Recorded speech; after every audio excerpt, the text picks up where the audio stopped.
Hi every one. இன்றைக்கி நம்ம பார்க்க போகிற topic spectrum a brief history and modern இந்தியாவில் சாப்டர் 4 ஆங்கிலேயர்களின் வெற்றிக்கு முன்னதாக இந்தியா.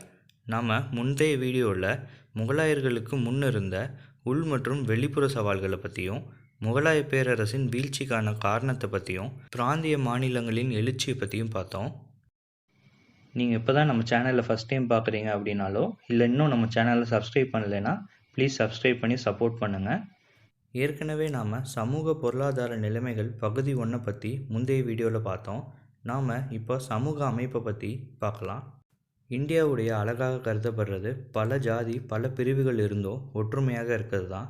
முதல்ல நம்ம இந்துக்களை பற்றி பார்க்கலாம். இவங்க ஜாதி மதம் பிரதேசம் பழங்குடி மொழி ஆகியவற்றால் பிரிக்கப்பட்டிருந்தாலும் கலாச்சாரத்தால் ஒற்றுமையாக இருக்காங்க. இவங்களுடைய குடும்ப அமைப்பு ஆணாதிக்கம் நிறைஞ்சதாக இருந்திருக்கு. ஜாதி இந்துக்களுடைய சமூக வாழ்வின் மைய அம்சமாக இருந்திருக்கு.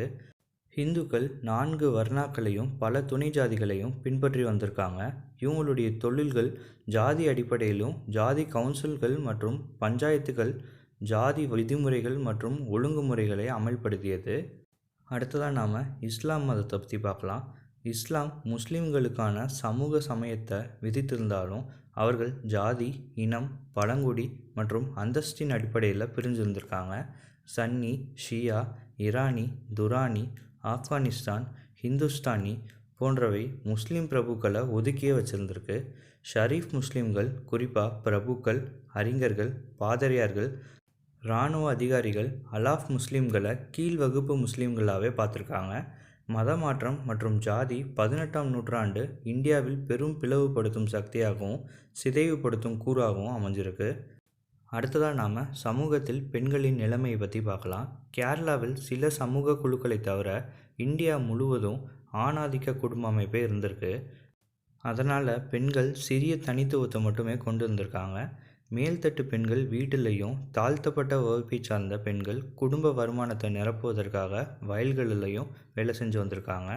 காலாவதியான மற்றும் சுரண்டும் சமூக பழக்க வழக்கங்கள் மற்றும் பாரம்பரியங்கள் பர்தா சதி குழந்தை திருமணம் பலதார மனம் பெண்களின் முன்னேற்றத்திற்கு தடையாகவே இருந்திருக்கு. வங்காளம் ரஜபுத்தனா போன்ற பகுதியில் வரதட்சணை தீமையும் இருந்திருக்கு. ஆம்பர் பகுதியை சார்ந்த ராஜா சவாய் ஜெய்சிங் அப்படிங்கிறவரும் மராட்டிய ஜெனரலான பரசுராம் பிகாய் அப்படிங்கிறவரும் விதவை மறுமணத்தை ஊக்குவிச்சிருக்காங்க. ஆனால் அது தோல்வியில் தான் முடிஞ்சிருக்கு. அடுத்ததாக நாம் அடிமைத்தனத்தின் அச்சுறுத்தலை பற்றி பார்க்கலாம்.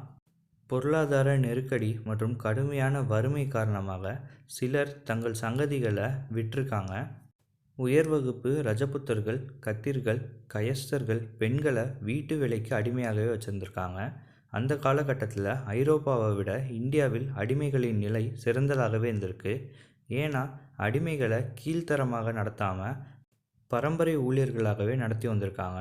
அடிமைகள் தங்களுக்குள்ள திருமணம் செஞ்சுக்கிட்டாங்க. அவங்களுக்கு பிறந்த குழந்தைகள் சுதந்திர குடிமக்களாகவே கருதப்பட்டனர்.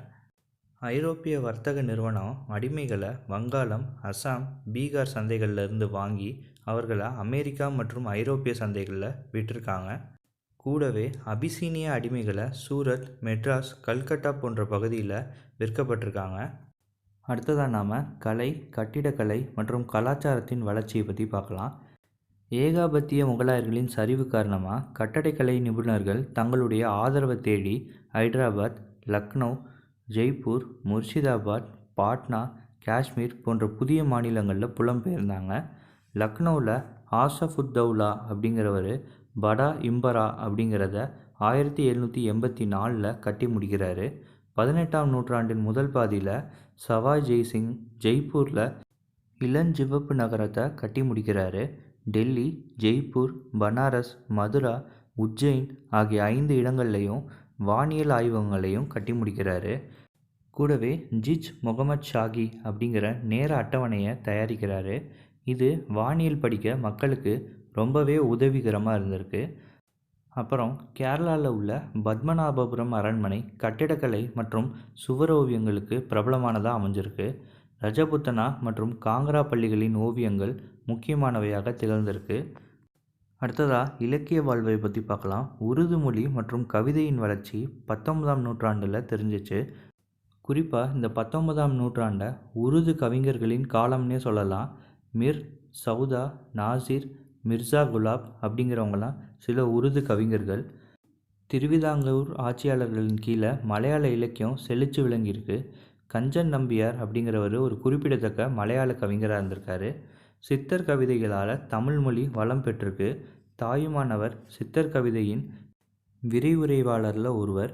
இவர் கோயில் ஆட்சி மற்றும் ஜாதி முறை துஷ்பிரயோகங்களை எதிர்ப்பு தெரிவித்தவர்.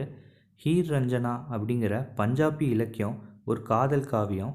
இதை எழுதியவர் வாரிஸ் ஷா. நாம் அடுத்த வீடியோவில் சாப்டர் 5 இந்தியாவில் பிரிட்டிஷ் அதிகாரத்தின் விரிவாக்கம் மற்றும் ஒருங்கிணைப்பு பற்றி பார்க்கலாம். நீங்கள் இன்னும் நம்ம சேனலை சப்ஸ்கிரைப் பண்ணலைன்னா சப்ஸ்கிரைப் பண்ணி சப்போர்ட் பண்ணுங்கள். இந்த வீடியோவை முழுமையாக பார்த்ததுக்கு ரொம்ப நன்றி.